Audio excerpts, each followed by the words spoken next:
ଅନନ୍ତ କୁମାର ପାଢ଼ୀ आज माँकर अपूर्व करुणा एवं तांकर जो महिमा अच्छी से मु अनुप्राणित हो आज ये 108 कलश यात्रा जॉइन करची माँकर नूतन मंदिर आज प्रतिष्ठा प्रथम दिवस निश्चित भाव ये देखुं आप शह शह लोक कलश धरी कलश यात्रा अच्छा माँकर जो मंदिर प्रतिष्ठा हम दीर्घ 3 दिन धरी आज चलो आज तार प्रथम दिन आज मु अत्यंत खुशी अच्छी आम आपण मानू माध्यम कहीपरि आगामी दिन में मंदिर माँकर करुणार ये अंचलवासी निश्चित भाव भल रही सबकि भल बोली माँ पाखे प्रार्थना कर। मो ना श्री रमाकांत दास समस्ते बुनु भाई बोली डाकती।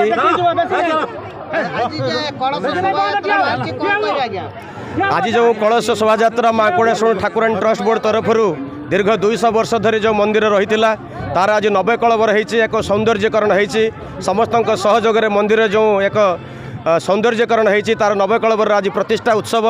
आज पंचायतर समस्त माँ मैंने भाई मैंने शह शह संख्यार 108 कलश सहित एक उत्तम बुझाणा को नहीं जो नवकलबर मंदिर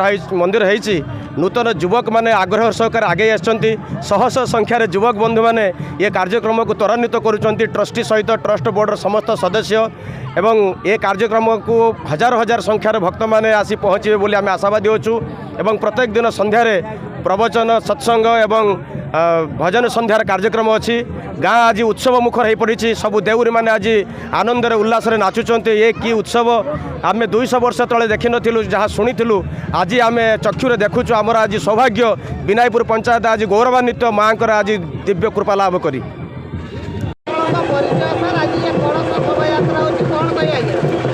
मु श्री कमलाकांत नायक मैनेजिंग ट्रस्टी माँ अंकुड़ेश्वरी ठाकुराणी ट्रस्ट बोर्ड विनायकपुर आज माँ अंकुड़ेश्वरी नवे कलबर मंदिर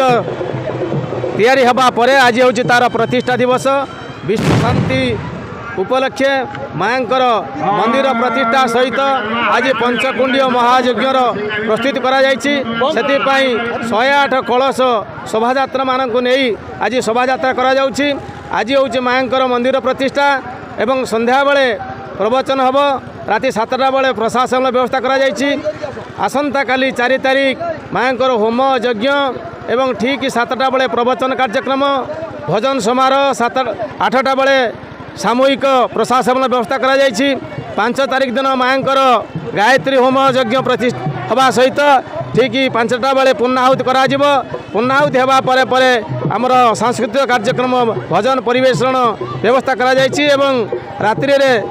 भोजन व्यवस्था मध्य प्रशासन व्यवस्था करा समस्त श्रद्धालु मान निवेदन करी ये महत कार्य से योगदान करेंगे माँ कोटेश्वरी कृपा भिक्षा करने संगे संगे ए अंचल वासुदेवपुर परगना अंचल ओडिशा एवं भारत वर्षर प्रतिष्ठा करने विश्व शांति महायज्ञर व्यवस्था करा जय माँ कोटेश्वरी। ब्राह्मण श्रीयुक्त ललित कुमार मिश्र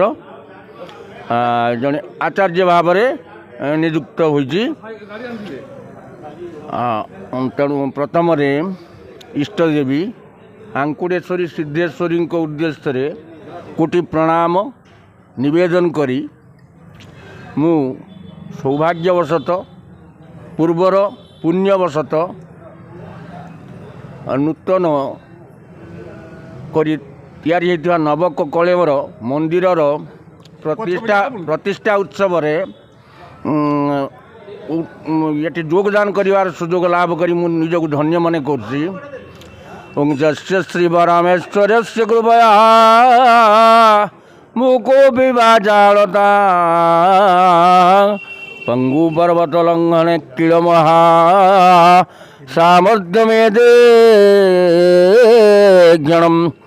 जनमान्योप्यरविंद सुंदर द्वंद्वं किमन्यद परा बंदी चक्र प्रसन्न वदन भगतस्य चिंतामणि मंगल्ये शिवे सर्वार्थ साधिके शरण्ये त्र्यंबके गौरी प्रतिष्ठा सहित संयुक्त तेणु पंचकुंड यज्ञर विधि व्यवस्था अनुजाई आमे ଯେ ଐଶାନ୍ୟରେ ନାରାୟଣଙ୍କର ଏବଂ ଅଗ୍ନିରେ ଶିବଙ୍କର, ତାପରେ ଆମର ବାୟୁକୋଣରେ ସୂର୍ଯ୍ୟଙ୍କର ଏବଂ ନୈରୁତରେ ଗଣେଶଙ୍କର କୁଣ୍ଡ ତିଆରି ହୋଇଛି ଏବଂ ମଧ୍ୟଭାଗରେ ଦେବୀ। ତେଣୁ ଦେବୀ ଯେଉଁ ସ୍ଥାନରେ ମୁଖ୍ୟ ଭାବରେ ଅଂଶଗ୍ରହଣ କରିଥାନ୍ତି, ମୁଖ୍ୟ ଭାବରେ ଥାନ୍ତି, ଆଉ 4 ଜଣଙ୍କର ବିଧିବ୍ୟବସ୍ଥା ଅନୁଯାୟୀ ଏମିତି କାର୍ଯ୍ୟ କରାଯାଏ, ଏମିତି କୁଣ୍ଡ କରାଯାଇ ପୂଜା କରାଯାଏ। ଏ ବିଧିବ୍ୟବସ୍ଥା ଅନୁଯାୟୀ ତ୍ରିଦିବସୀୟ ଯଜ୍ଞ ଏବଂ ପ୍ରତିଷ୍ଠା, ତା ସହିତ ଦଧିନଉତି ଉତ୍ଥାପନ, ଧ୍ୱଜ ତ୍ରିଶୂଳର ସଂସ୍ଥାପନ, ଧ୍ୱଜ ଚକ୍ର ତ୍ରିଶୂଳର ଧ୍ୱଜ ଚକ୍ର ଏବଂ ତ୍ରିଶୂଳର ସଂସ୍ଥାପନ ହେବ, ଦଧିନଉତି ସ୍ଥାପନ ହେବ ଏବଂ ବିଶ୍ୱଶାନ୍ତି ମହାଯଜ୍ଞ ମଧ୍ୟ 2 ଦିନ ଧରି ହେବ। ତେଣୁ ଉକ୍ତ କର୍ମରେ ଆମେ ନିଯୁକ୍ତି ଲାଭ କରି ନିଜକୁ ସୁଯୋଗ ମନେ କରୁଛୁ, ଧନ୍ୟ ମନେ କରୁଛୁ।